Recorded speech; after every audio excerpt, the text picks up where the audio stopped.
Israeli ইরানের রাতভর হামলায় বহু হতাহত। তেল আবিবে তেল শোধনাগারে আগুন। তেহরানের পাশে চীন পাকিস্তান পাল্টা আঘাতের হুঁশিয়ারি ট্রাম্পের। ইউনুস তারেক বৈঠকে সন্তুষ্ট সরকার। যে কোনো সময় নির্বাচনের জন্য প্রস্তুত আইনশৃঙ্খলা বাহিনী, জানিয়েছেন উপদেষ্টারা। নগর ভবনে বিরতিহীন অবস্থান কর্মসূচি ইশরাক হোসেনের। শপথের বিষয়ে সরকারকে দ্রুত ফয়সালার আহ্বান।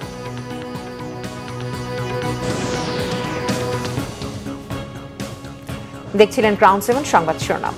এবারে বিস্তারিত। শুরুতেই ইসরায়েল ইরান হামলা প্রসঙ্গ। আবারও ইসরায়েল জুড়ে শত শত মিসাইল হামলা ইরানের। শনিবার রাতের হামলায় ব্যাপক ক্ষয়ক্ষতি হয়েছে হাইফা ও তেল আবিবের মতো শহরের। ইরানের হামলায় এ পর্যন্ত 13 জন নিহত ও 2 শতাধিক আহত হয়েছে। নেতানিয়াহু বাহিনীর হামলায় ক্ষতিগ্রস্ত হয়েছে ইরানের প্রতিরক্ষা মন্ত্রণালয়। এদিকে মধ্যপ্রাচ্যে আরও যুদ্ধ বিমান পাঠাচ্ছে যুক্তরাজ্য। যুক্তরাষ্ট্রে হামলা হলে ইরানকে তছনছ করে দেয়ার হুমকি দিয়েছেন প্রেসিডেন্ট ডোনাল্ড ট্রাম্প। এই পরিস্থিতিতে তেহরানের পাশে থাকার আশা দিয়েছে চীন ও পাকিস্তান। শহীদ আরাফাতের ডেস্ক রিপোর্ট। ইরানের মিসাইল হামলায় তছনছ ইসরায়েলের তেল আবিব, জেরুজালেম ও হাইফা শহর। শনিবার রাতের হামলায় আগুন জ্বলছে হাইফা তেল শোধনাগারে। ধ্বংসস্তূপে পরিণত হয়েছে ইসরায়েলের অসংখ্য ভবন, আর তার নিচে আটকা পড়েছে অনেকে। এসব ভবনের বিধ্বস্ত অবস্থা দেখে গাজার নিরীহ মানুষের যন্ত্রণা কিছুটা আঁচ করতে পারেন নেতানিয়াহু প্রশাসন। ইরানের হামলার পর বাতিয়াম এলাকাটি আর চেনা যাচ্ছে না। এর আগে শনিবার ইরান জুড়ে বেসামরিক ও জ্বালানি অবকাঠামোতে বোমা হামলা চালায় ইসরায়েল। ইসরায়েলি হামলায় ইরানের প্রতিরক্ষা মন্ত্রণালয়ের সদর দপ্তর ব্যাপক ক্ষতিগ্রস্ত হয়। সর্বোচ্চ নেতা আয়াতুল্লাহ আলী খামিনির নির্দেশে পাল্টা ইসরায়েলের শত শত মিসাইল ছুড়ে ইরানি বাহিনী। মুহূর্তেই ইসরায়েলের আকাশ প্রতিরক্ষা ব্যবস্থা ভেদ করে বিভিন্ন শহরে আঘাত হানে এসব মিসাইল। ইসরায়েলি বাসিন্দারা বাংকার সহ সুরক্ষিত স্থানে আশ্রয় নিতে এদিক ওদিক ছুটে বেড়ায়। পরমাণু ইস্যুতে ওয়াশিংটন তেহরান আলোচনার মধ্যে বিনা উস্কানিতে গেল শুক্রবার ইরান জুড়ে ব্যাপক বিমান হামলা শুরু করে ইসরায়েল, যার পাল্টা জবাব দিচ্ছে ইরানি সামরিক বাহিনী। এদিকে যুক্তরাষ্ট্র বলছে শান্তি চাইলে ইরানকে পারমাণবিক কর্মসূচি ত্যাগ করতে হবে, আর ইরান বলছে পারমাণবিক কর্মসূচি ত্যাগ করবে না তারা। এরই মধ্যে 6ষ্ঠ দফা পারমাণবিক আলোচনা থেকে সরে এসেছে Tehran. Shahid Arafat, Bangla Vision news desk. প্রধান উপদেষ্টা এবং তারেক রহমানের বৈঠক নিয়ে উপদেষ্টা পরিষদ সন্তুষ্ট, জানিয়েছেন পরিবেশ ও বন উপদেষ্টা সৈয়দা রিজওয়ানা হাসান। কোন রাজনৈতিক দলের এ বিষয়ে কিছু বলার থাকলে সেটা প্রধান উপদেষ্টার সাথে বলতে হবে বলেও মন্তব্য তার। এদিকে স্বরাষ্ট্র উপদেষ্টা অবসরপ্রাপ্ত লেফটেন্যান্ট জেনারেল জাহাঙ্গীর আলম চৌধুরী জানিয়েছেন যে কোনো সময় জাতীয় নির্বাচন অনুষ্ঠানের জন্য আইনশৃঙ্খলা বাহিনী প্রস্তুত। সচিবালয়ে তারা এসব কথা বলেন। ঈদের লম্বা ছুটির পর রোববারই কর্মমুখর হয়েছে সচিবালয়। অফিস করছেন উপদেষ্টা, সচিব সহ কর্মকর্তা কর্মচারীরা। সৈয়দা রেজওয়ানা হাসান বলেন যে কোনো ধরনের সমস্যাই সংলাপের মধ্য দিয়ে সমাধান সম্ভব। সড়ক পরিবহন ও বিদ্যুৎ উপদেষ্টা ফাউজুল কবির খান বলেন এবার ঈদের আগে 2 দিন ছুটি এবং ফিটনেসবিহীন গাড়ির জন্য ঈদে বাড়ি যাওয়ার পথে যানজট হয়েছে। ফিটনেসবিহীন গাড়ির বিরুদ্ধে কঠোর ব্যবস্থা নেওয়ার হুঁশিয়ারি তার। উপদেষ্টা বলেন বিদ্যুৎ নিয়ে খুব একটা অভিযোগ না থাকলেও গ্রামে লোডশেডিং ছিল। এদিকে স্বরাষ্ট্র উপদেষ্টা বলেছেন বর্তমান আইনশৃঙ্খলা পরিস্থিতি আগের 15 বছরের তুলনায় ভালো। মানুষ আগে মনে করত থানায় ধরে নিয়ে 2টা পিটানি আর লাথি মারাই পুলিশের কাজ। এখন সেই ধারণা বদলেছে। পুলিশ আগের চেয়ে এখন অনেক মানবিক। জানান ভারতীয় হাইকমিশনারকে ডেকে বলা হয়েছে তাদের দেশে বাংলাদেশি অবৈধ অনুপ্রবেশকারীদের প্রপার চ্যানেলে দেশে ফিরিয়ে দিতে হবে। তারা যেভাবে বনে জঙ্গলে বাংলাদেশিদের ফেলে যাচ্ছে সেটি কোনো সভ্য দেশের কাজ হতে পারে না বলেও মন্তব্য স্বরাষ্ট্র উপদেষ্টার। দলগুলো প্রধান উপদেষ্টার ব্যাপারে যদি কোনো কথা বলেন এটা প্রধান উপদেষ্টার সাথেই ওনারা নিশ্চয়ই কথা বলবেন। রাজনীতি বলেন, নির্বাচনী বলেন, গণতন্ত্রই বলেন আর সংস্কারই বলেন, প্রত্যেকটাই ডায়ালগের মাধ্যমে আগাতে হবে। আমি সেই জন্য ডায়ালগটা হচ্ছে এটাকে একটা সুসংবাদ মনে করি। নির্বাচনের ডেটটা তো ফিক্স করবে ইনফ্যাক্ট নির্বাচন কমিশন। ওনারা যেই সময় ফিক্স করবে আমরা মনে হয় আমাদের আইন শৃঙ্খলা বাহিনী ওই সময় তারা প্রস্তুত। আমরা বলছি যদি আমাদের দেশের নাগরিক যদি ইন্ডিয়া থেকে থাকে তাহলে আমরা প্রপার চ্যানেলে পাঠাও, আমরা নিব। কিন্তু তাদের এই জঙ্গলের ভিতরে ফেলায় যাওয়া, নদীর উপরে ফেলায় দেওয়া, একটা লেকের উপরে ফেলায় যাওয়া, এটা কিন্তু কোনো সভ্য দেশের কিন্তু হওয়া উচিত না। তো এটা এই জন্য আমরা অনুরোধ করছি আমাদের যদি নাগরিক থাকে আমরা তোমরা প্রপার চ্যানেলে পাঠাও, আমরা নিয়ে নিই। আগামী সংসদ নির্বাচনে কোনো দলের পক্ষে লেজুর বৃত্তি না করে নিরপেক্ষভাবে কাজ করতে ইসি কর্মকর্তাদের প্রতি আহ্বান জানিয়েছেন প্রধান নির্বাচন কমিশনার এএমএম নাসির উদ্দিন। ঈদের দীর্ঘ ছুটি শেষে প্রথম কর্মদিবসে আগারগাঁওয়ে নির্বাচন ভবনে ইসি সচিবালয়ে ঊর্ধ্বতন কর্মকর্তাদের সাথে শুভেচ্ছা বিনিময় করেন সিইসি সহ অপর কমিশনাররা। শুভেচ্ছা বক্তব্যে সিইসি বলেন, নির্বাচন সংক্রান্ত যাবতীয় কাজ অনেকটাই এগিয়ে এসেছে, বাকি কাজ সবাইকে নিয়ে শেষ করতে হবে। তিনি বলেন, আজকের দিনে ইসির শপথ হবে একটি সুষ্ঠু, সুন্দর, নিরপেক্ষভাবে নির্বাচন করার।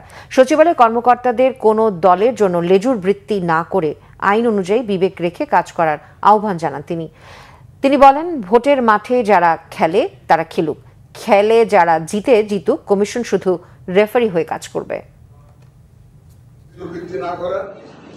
আমাদের শপথ হবে আইন অনুযায়ী কাজ করার, আমাদের শপথ হবে বিবেক সম্পন্নভাবে কাজ করার।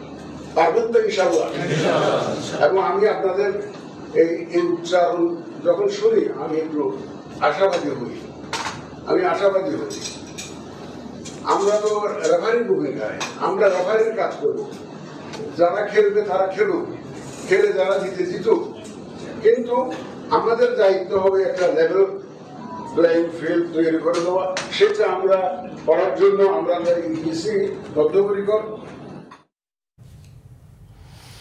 বিএনপি নেতা ইশরাক হোসেন বলেছেন, গায়ের জোরে নয়, সাংবিধানিকভাবে ও জনগণের ভোটে তিনি বৈধ মেয়র। শপথ না দেয়ায় এবং বরং ভবিষ্যতে সরকারের বিরুদ্ধে আইন ও সংবিধান লঙ্ঘনের অভিযোগ উঠবে, তাই সরকারের উচিত দ্রুত এই বিষয়ে সমাধান করা। ঢাকা দক্ষিণ সিটি কর্পোরেশনের মেয়র হিসেবে ইশরাক হোসেনকে দায়িত্ব বুঝিয়ে দেওয়ার দাবিতে ধারাবাহিক অবস্থান কর্মসূচি পালন করে ঢাকাবাসী। এতে অংশ নিয়েছেন ইশরাক হোসেন। বলেন, আইন উপদেষ্টার সাম্প্রতিক বক্তব্যে পরিষ্কার হচ্ছে, সরকার শুরু থেকেই সিদ্ধান্ত নিয়ে রেখেছিল মেয়র হিসেবে তাকে বসতে দেবে না। শেখ হাসিনার আমলে নির্বাচনে জালিয়াতি ও অবৈধভাবে ফলাফল পরিবর্তন করে জনগণের বিজয় ছিনিয়ে নেওয়া হচ্ছিল, সেটি এই মামলার রায়ে প্রমাণিত হয়েছে। সরকারকে দ্রুত শপথের বিষয়টির সমাধান করতে হবে। ইশরাক হোসেন বলেন, এখন থেকে বিরতিহীনভাবে অবস্থান কর্মসূচি চলতে থাকবে। সেই সাথে নগর ভবনে জন্ম নিবন্ধন সনদ সহ দৈনন্দিন জরুরি সেবা চালু থাকবে। তবে অন্যান্য উন্নয়ন কর্মকাণ্ড পরিচালনা করা কর্মকর্তারা অফিস করতে পারবেন না। প্রধান ফটকের তালা খোলা হবে না, এটা আন্দোলনের একটি প্রতীক।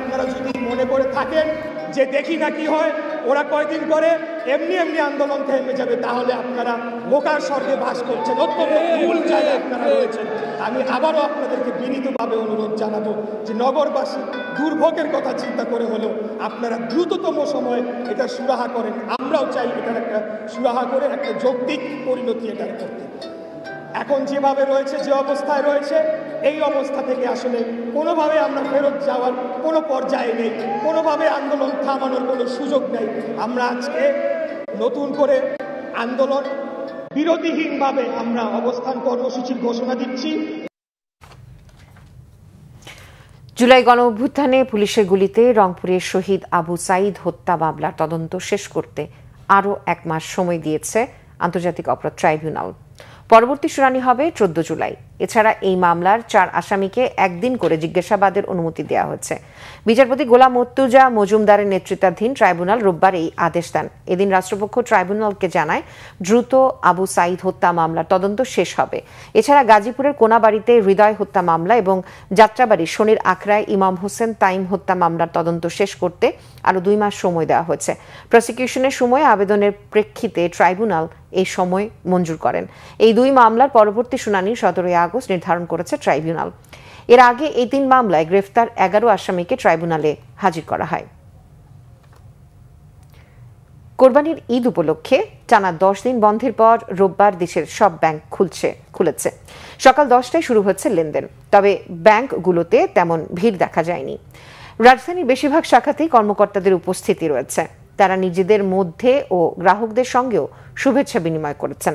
ব্যাংক কর্মকর্তারা জানিয়েছেন, ব্যাংকে নগদ টাকা জমা উত্তোলনের বেশি চাপ নেই। জানান, ব্যবসায়িক কার্যক্রমের জন্যই বেশিরভাগ গ্রাহক ব্যাংকে এসেছেন।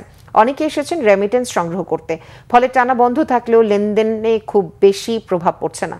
এদিকে ব্যাংকে আসা গ্রাহকরাও জানালেন স্বস্তির কথা, তবে এটিএম বুথে টাকা না থাকা ও ডিজিটাল ব্যাংকিং নিয়ে অসন্তোষ জানান তারা। এদিকে টানা 10 দিন বন্ধ থাকার পর আজ থেকে সাতক্ষীরার ভোমরা ও দিনাজপুরের হিলি স্থলবন্দর সহ সব বন্দর দিয়ে বাংলাদেশ ও ভারতের মধ্যে পণ্য আমদানি রপ্তানি কার্যক্রম পুনরায় শুরু হয়েছে। ঈদুল আজহা ও সাপ্তাহিক ছুটির কারণে গত 5 থেকে 14 জুন পর্যন্ত বন্দরের কার্যক্রম সাময়িকভাবে বন্ধ রাখা হয়েছিল।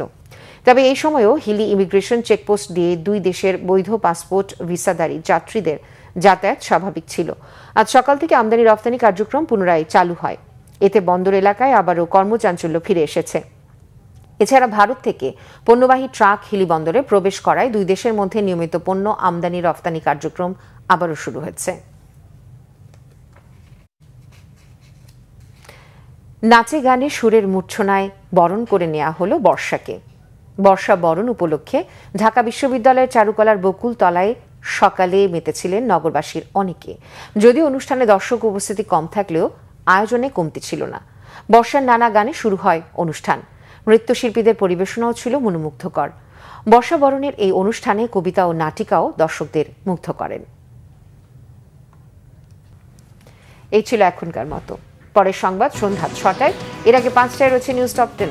এতক্ষণ সাথে থাকার জন্য ধন্যবাদ সবাই।